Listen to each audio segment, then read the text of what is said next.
나일강의 선물, 이집트 문명. 글, 김창환, 그림, 이철원. 으라차차 이야기 세계사. 나일강의 선물, 이집트 문명. 안녕, 나는 이집트에 사는 카람이야. 이집트에는 길기로 유명한 나일강이 흘러. 그리고 강줄기를 따라 도시들이 쭉 늘어서 있지. 도시를 조금 벗어나면 온통 사막이 펼쳐지고 고대 이집트 사람들이 쌓아놓은 건축물이 세워져 있단다. 바로 너희들도 잘 알고 있는 피라미드야. 먼 옛날 이들은 왜 이렇게 거대한 피라미드를 지었을까? 나와 함께 이집트 문명이 탄생한 고대 이집트로 떠나보자. 이집트는 북아메리카에 있어.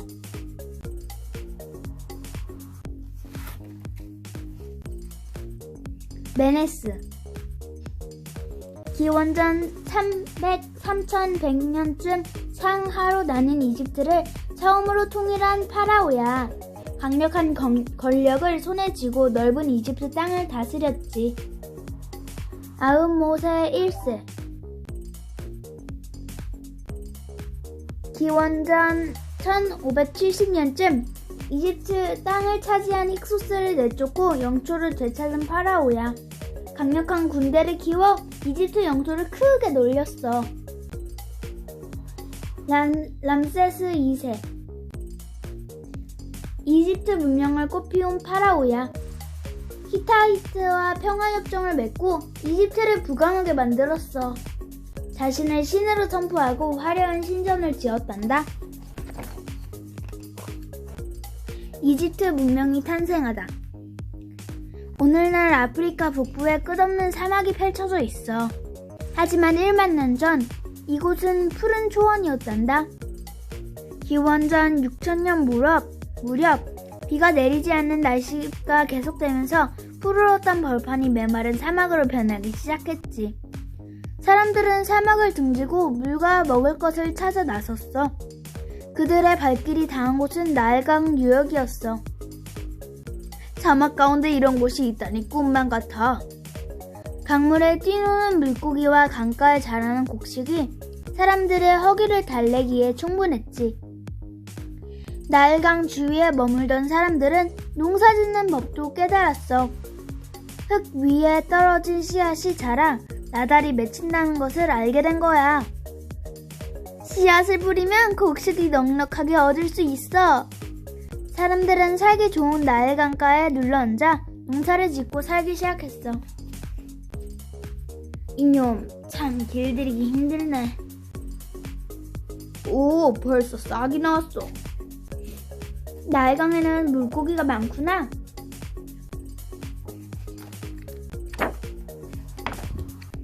나일강가에 사는 사람들은 주의 깊게 강물의 변화를 살펴야 했어. 해마다 한 번씩 강물이 불어 넘쳐 주변이 몽땅 잠겨 버렸거든. 사람들은 강물이 불어나기 시작할 때 높은 곳으로 이사를 갔다가 몇 달 후 물이 빠지면 다시 강가로 내려와 살았어. 물이 빠져나간 땅 위에는 강물이 쓸려온 상류의 흙이 쌓였는데 그 흙이 얼마나 기름진지 거기에 농사를 지으면 곡식이 쑥쑥 자라났지. 사람들은 농사짓기 좋은 흙을 실어다 주는 나일강을 신이 내린 축복이라고 생각했단다. 나일강의 1년. 강물이 불어난다. 어서 피해. 강물이 불어넘쳐 마을까지 차올라. 나일강이 실어다 준 흙이 좋긴 좋나봐. 그러니까 곡식이 벌써 처음만치 자랐지. 물이 빠지고 드러난 땅에 농사를 지어. 나일강 덕분에 풍년일세. 기름진 땅에서 곡식이 무럭무럭 자라. 나일강 상류에 비가 많이 오면 강물이 불어 넘쳐. 하지만 강물이 얼마나 넘칠지 모른다는 게 큰 골칫거리였어. 어떤 해는 물이 너무 많아서 마을까지 차오르기까지 했거든. 궁리하던 사람들은 밭 근처에 둑을 쌓고 강물이 흘러나갈 물길을 냈어. 물길 끝에는 강물을 모아놓는 저수지도 만들었단다. 물길 덕분에 더 먼 곳까지 기름진 흙이 쌓였고 강물이 넘쳐 마을의 잠길 염려도 덜었지. 저수지에 가둔 물로는 1년 내내 물 걱정 없이 농사를 지을 수 있게 되었고 말이야. 죽이 정말 튼튼하군. 내년 농사는 문제 없겠어. 저수지를 더 만드시오. 물이 깊어. 나일 강가에는 사이사이로 물길이 흐르는 바둑판 모양의 밭들이 들어찼어.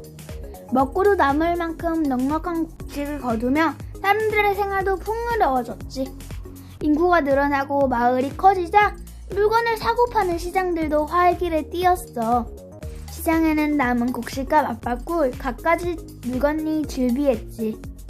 그릇과 농기구, 옷감같이 생활에 꼭 필요한 물건뿐 아니라 몸에 뿌리는 향수나 목걸이 같은 장식품들도 인기를 끌었단다. 나일 강가에 이런 큰 마을이 있었다니 놀라운걸? 상인들은 배를 타고 이 마을 저 마을로 장사를 다녔어. 강가에 자라는 파피루스 줄기를 엮어 만든 배는 곡식과 같이 무거운 짐을 실어도 끄덕없이 강물을 가르고 나아갔지. 나일강을 따라 이동하는 상인들은 물건뿐 아니라 다른 지역의 앞선 기술까지 실어 날랐어. 나일강가의 사람들은 나일강 물로 농사를 짓고 강에 따라 장사를 하며 문명을 발전시켜 나갔단다. 파라오의 나라 이집트. 나일강 유역의 마을들은 날로 번성했어. 농토도 넓어지고 정비해야 할 물길의 규모도 커졌지. 마을 사람들은 지도자를 뽑아 물길 공사에 지휘를 맡겼어. 공사가 커질수록 마을을 이끄는 지도자의 힘도 커졌단다.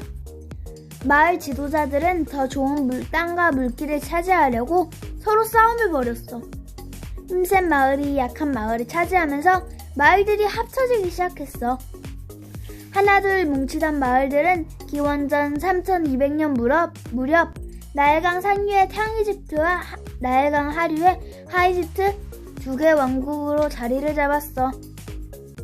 그런데 기원전 3100년쯤에 상이집트의 왕인 메네스가 하이집트로 쳐들어갔어. 하이집트 땅은 상류에서 쓸려온 흙 덕분에 농사가 더 잘 되어서 탐이 났던 거야. 메네스 왕은 전쟁에서 승리해 하이집트를 손에 넣었어. 그리고 이집트 전체를 다스리는 왕인 파라오가 되었단다. 이집트를 통일했으니 왕관도 통일해야지. 이집트를 통일한 파라오의 왕관. 하이집트 왕관, 상이집트 왕관.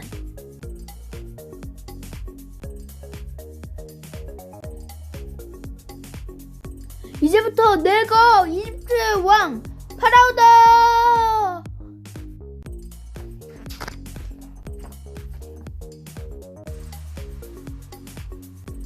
메네스 이후 파라오의 권위는 더욱 높아졌어. 물이 곧 불어날 테니 나일강을 정비해라.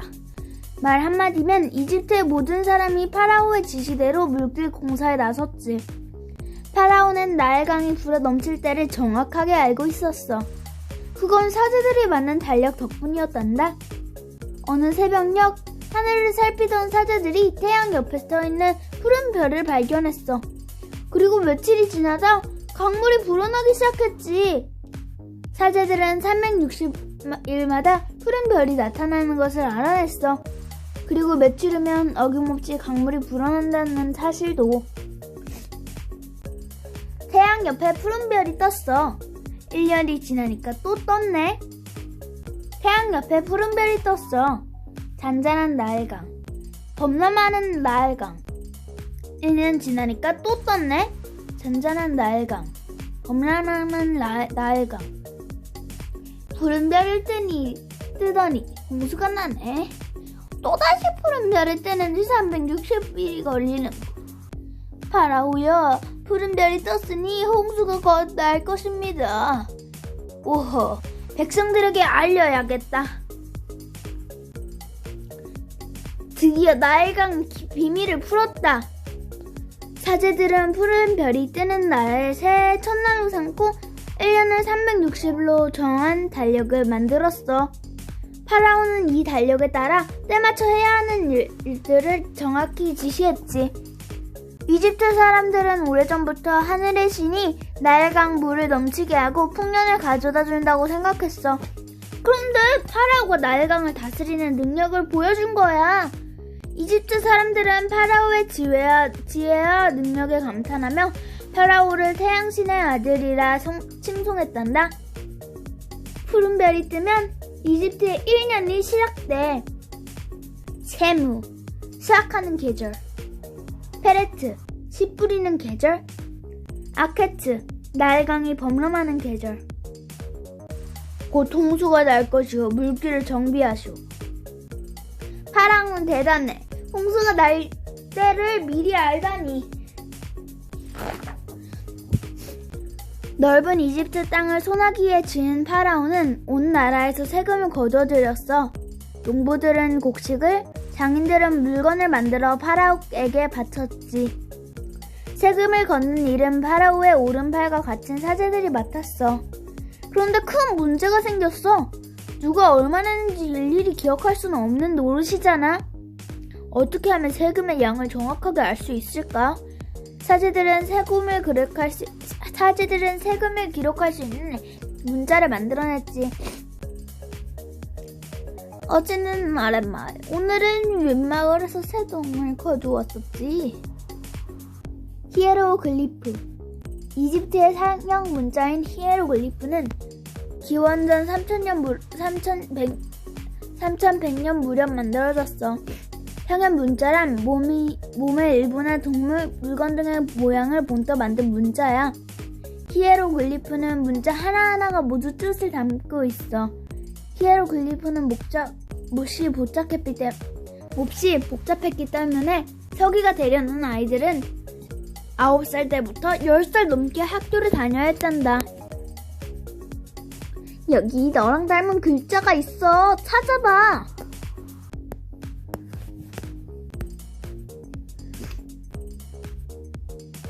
첨부 얼마나 커졌지?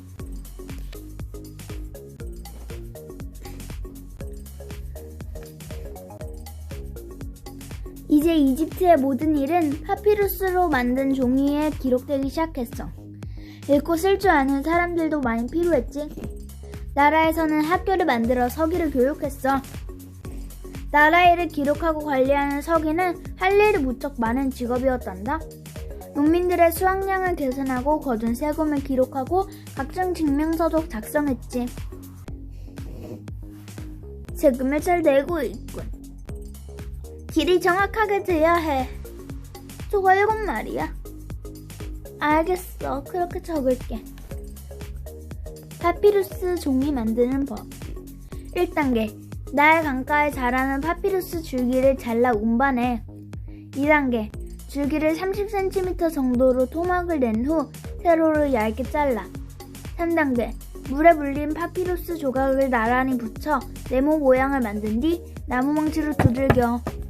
4단계. 네모 모양으로 된 종이를 길게 이어 햇빛에 잘 말리면 파피루스 종이 완성.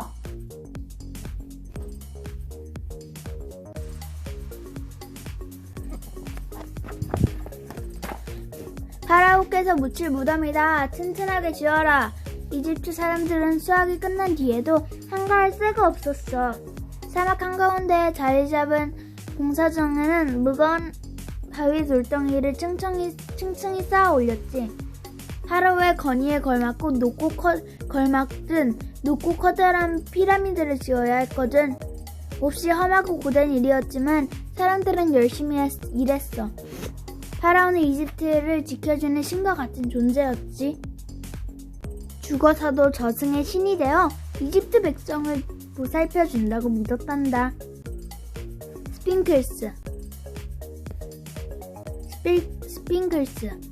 스핑클스는 이집트 신화에 나오는 동물이야. 사람 머리에 사자의 몸을 가졌지. 고대 사람들은 스핑클스를 태양신 상징으로 생각해 피라미드 근처에 석상을 만들어 세워주었단다.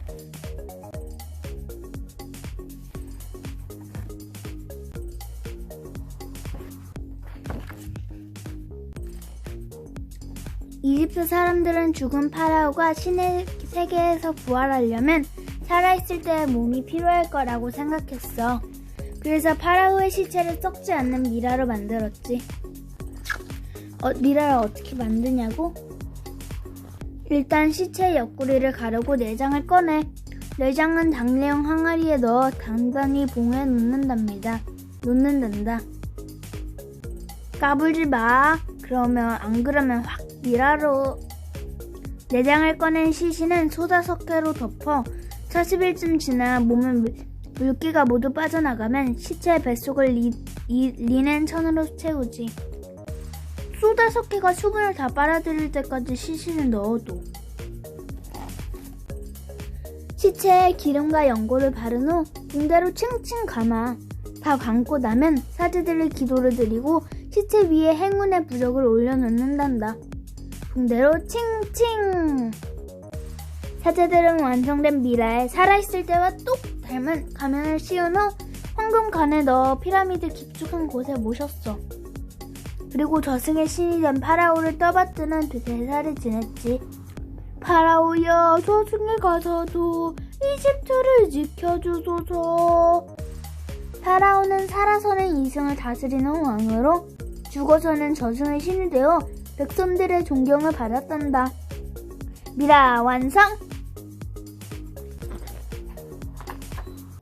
이집트의 황금기를 이끈 람세스 2세. 이집트는 1500년 동안 평화를 유지했어. 파라오들이 나라를 잘 다스렸을 뿐 아니라 주위에 펼쳐진 사막과 북쪽 바다가 외적의 침입을 막아주었지. 하지만 이집트의 평화에도 금이 가기 시작했어.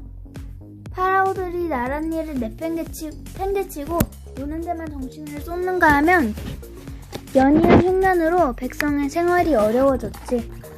결국 이집트의 혼란을 틈타 외적이 쳐들어왔어.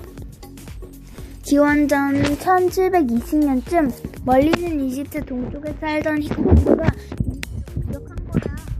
날카로운 무장한 히코스 군대가 밀려오자 이집트는 제대로 싸워보지도 못하고 정복당하고 말았단다. 이집트를 정복하라! 힉소스의 지배를 받은 지도 100여 년이 흘렸어. 이대로 이집트 땅을 빼앗길 수는 없다. 이집트 왕족이었던 아흐모스 1세가 빼앗긴 땅을 되찾으려 들고 일어났지. 그동안 청동 만드는 기술을 배운 이집트 군대는 단단한 청동 무기로 무장하고 전차도 개발했어. 아흐모스 1세는 한층 강력해진 이집트 군대를 이끌고 힉소스를 몰아내는데 성공했단다. 물러가라! 힉소스를 몰아내자! 다시는 다른 나라에게 정복당하지 않겠다. 파라오들은 이집트를 위협하는 주변 민족들을 차례로 제압했어. 기원전 1279년 왕위에 오른 람세스 2세도 주변 나라들을 물리치며 이집트의 국력을 사방에 떨쳤단다. 그러던 이집트에 만만치 않은 상대가 나타났어. 서아시아에서 이름을 떨치던 히타이트가 쳐들어온 거야. 히타이트 군대는 청동보다 훨씬 단단한 철제 무기를 사용했지. 충분히 쉽게 나지 않았어. 무기에서 뒤지는 이집트 군대가 죽을 힘을 다해 히타이트를 막아냈지. 오랜 전쟁으로 희생이 커지자 람세스 2세는 슬기롭게 전쟁을 끝낼 방법을 찾았어. 평화조약을 맺자고 제안한 거야. 두 나라는 전쟁을 멈추고 한 나라의 전쟁이 일어나면 힘을 합쳐 싸우기로 약속했단다. 람세스 2세는 약속의 증표로 히타이트의 공주를 아내로 맞았지. 이집트 최대 영토.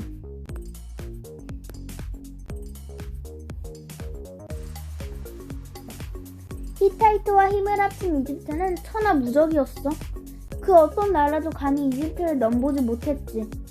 파라오의 궁전에는 값진 물건들을 들고 찾아오는 주변 나라 사신들의 행렬이 줄을 이었어. 이집트 사람들은 평화와 번영을 가져온 람세스 2세를 더욱 우러러 보았지. 파라오께 바칩니다.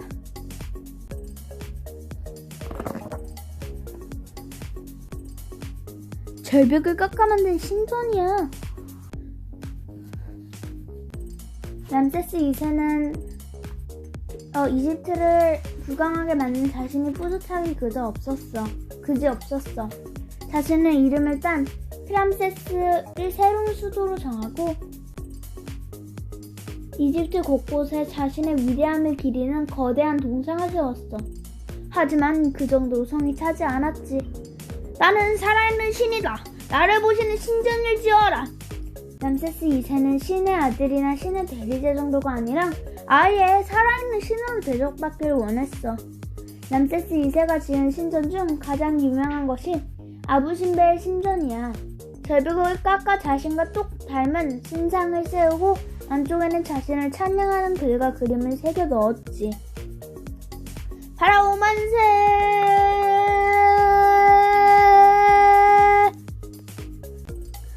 하지만 파라오의 힘과 영광은 영원하지 못했어. 람세스 2세 뒤이른 파라오들도 역시 거대한 신전들을 지어 자신의 힘을 과시하고 싶었단다. 문제는 흉년이 들고 나라 꼴이 엉망이 돼도 신전을 세우는 데만 정신이 팔려있다는 거야. 백성을 돌보지 않는 파라오가 무슨 소용이나? 흉년이 드는 것도 파라오가 무능하기 때문이야. 파라오의 권위는 땅에 떨어지고 파라오 중심으로 뭉쳐있던 국력도 크게 약해졌지. 이런 이집트를 다른 나라에서 그냥 둘 리 없었어. 다시금 외적의 침략이 시작되었지. 먼저 서아시아 땅에서 일어난 아시리아가 쳐들어왔어. 아시리아가 물러난 뒤에도 이집트의 시련은 계속되었어. 수백 년간 주변 나라에 차례로 정복당하면서 이집트는 역사 속으로 사라지고 말았단다. 여러 나라의 침략을 받은 이집트. 기원전 671년 아시리아가 쳐들어와 이집트 왕국을 무너뜨리고 100년 넘게 다스렸단다. 이후 페르시아가 아시리아를 몰아내고 이집트를 차지했지. 뒤이어 이집트의 주인이 된 이는 마케도니아의 알렉산드로스였어. 그가 죽은 후에는 그리스 장군이 왕조를 세우고 이집트 왕국을 다스렸지. 결국 기원전 31년 로마가 쳐들어오면서 이집트 왕국은 완전히 무너지고 말았어.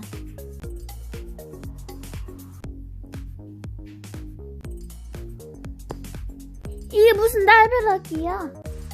야호, 황금이다.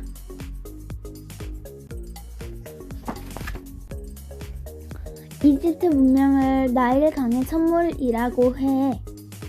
메마른 사막 가운데 흐르는 나일강은 사람들에게 농사지을 기름진 땅을 주었지.